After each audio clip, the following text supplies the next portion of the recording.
Eu li um livro chamado Poseidon and the Origins of History of the God of the Sea. E no capítulo que o autor aborda o casamento de Anfitrite com Poseidon, ele traz um ensejo sobre o título deste vídeo. Mas ele traz isso dentro de uma explicação técnica filomítica. E dessa forma, eu gostaria de abordar esse tema, porém de um modo mais agregador. Bom, na mitologia grega, a violação não é apenas um elemento narrativo incidental, mas sim uma espécie de dispositivo mitopoético estruturado que cumpre algumas funções religiosas, políticas e também simbólicas dentro do ritual da cultura helenística.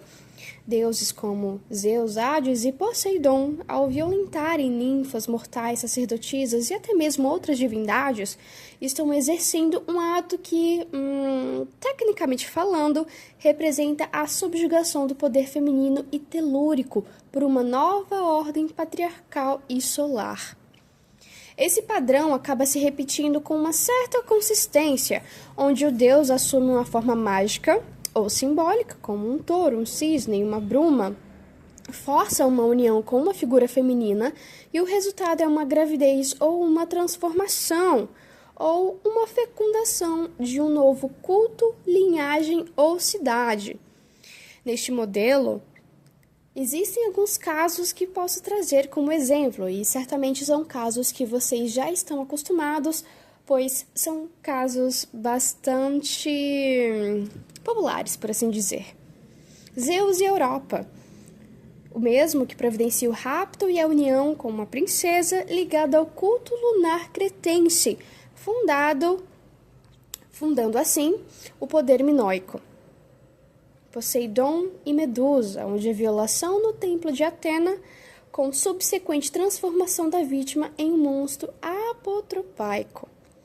Hades e Perséfone, no qual o rapto da deusa agrária dá origem ao ciclo das estações e os mistérios eleusinos. Zeus e Io, Calisto, Leda, Danae, também todas relacionadas à interrupção de linhagens femininas sagradas e substituição por prole heróica masculina. Bom, agora você já pode perceber que esses mitos refletem transições históricas religiosas concretas, onde a substituição dos cultos matrifocais neolíticos e egeus, centrados em deusas ligadas à lua, à terra e às águas nessas formas, por uma estrutura teológica dominada por deuses olímpicos, hierarquia patriarcal e centrada no poder masculino celeste.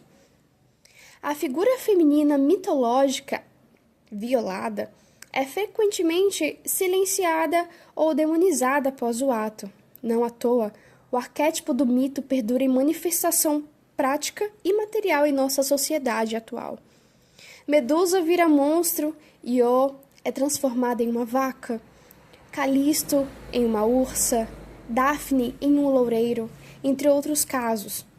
Ela é absorvida funcionalmente como mãe de um herói, anulando a sua autonomia espiritual anterior. A violação, portanto, representa a conversão forçada do espaço sagrado feminino, seja num templo, numa linhagem sacerdotal ou uma divindade local, em território controlado pelo panteão olímpico. No plano técnico da religião comparada, esses atos constituem rituais simbólicos de apropriação espiritual. A violação atua como sacramento invertido. Veja, o Deus não se une à deusa por amor sacro, que seria a hierogamia, mas por dominação, absorvendo seus atributos, seus territórios e suas funções. Assim, a violação se converte no marco de fundação de novas teologias, onde o feminino deixa de ser princípio criador, gerador e passa a ser o campo a ser conquistado. Esse padrão narrativo e simbólico, portanto, é essencial para compreender o funcionamento da cosmogonia grega e a sua relação com os cultos que dela derivam. Ler os mitos apenas em sua superfície épica ou moral é ignorar a sua função ritualística e histórica. A tradição oculta, se bem orientada, pode identificar nesses mitos resquícios de liturgias arcaicas que foram apagadas e substituídas, e também cuja memória ainda pulsa, embora silenciada no corpo das suas próprias histórias. Bom, agora vamos fazer uma análise mais objetiva do que eu gostaria de trazer com este vídeo. Ao analisarmos os mitos gregos que envolvem violações, percebemos que essas narrativas não são meros relatos de desejos divinos ou lendas ornamentais.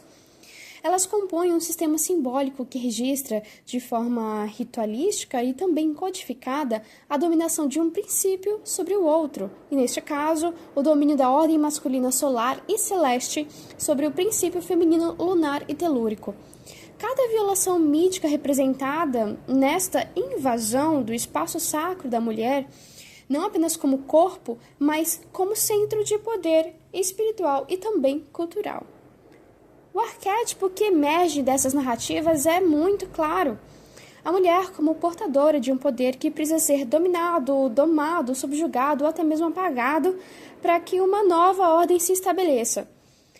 Bom, esse processo, na linguagem do mito, se manifesta como violação.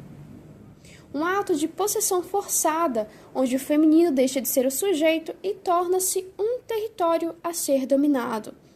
Na modernidade, os deuses olímpicos já não descem do céu, mas o padrão arquetípico persiste. A mulher continua sendo violentada, silenciada, transformada. O corpo da mulher segue sendo espaço de disputa simbólica, onde se projeta controle, onde se impõem sistemas, onde se exerce domínio. A diferença é que, hoje, essa dominação não é narrada em forma de mito ou de poesia para que ela possa ser compreendida por seus povos. Ela acontece de forma real. Quando a mulher é violentada, silenciada ou até mesmo desacreditada, repete-se o mesmo ciclo mítico que outrora transformou Medusa em um monstro, que outrora lançou Perséfone ao mundo dos mortos. A violência não é apenas um crime, é a repetição de um ritual ancestral de apagamento, onde o feminino é constantemente arrancado de sua soberania, fragmentado, disperso e, por fim, reaproveitado de forma funcional e prática, como mãe, como mártir, como santa ou como sombra. O arquétipo da violação nos mitos gregos é, e você consegue ver, portanto, um espelho das estruturas inconscientes que ainda moldam a cultura. Ele nos revela que a violência contra a mulher é mais do que uma tragédia social. É um fenômeno enraizado nas fundações simbólicas da civilização. Um padrão tão antigo quanto os próprios mitos. Mas assim como o mito denuncia, ele também oferece um caminho.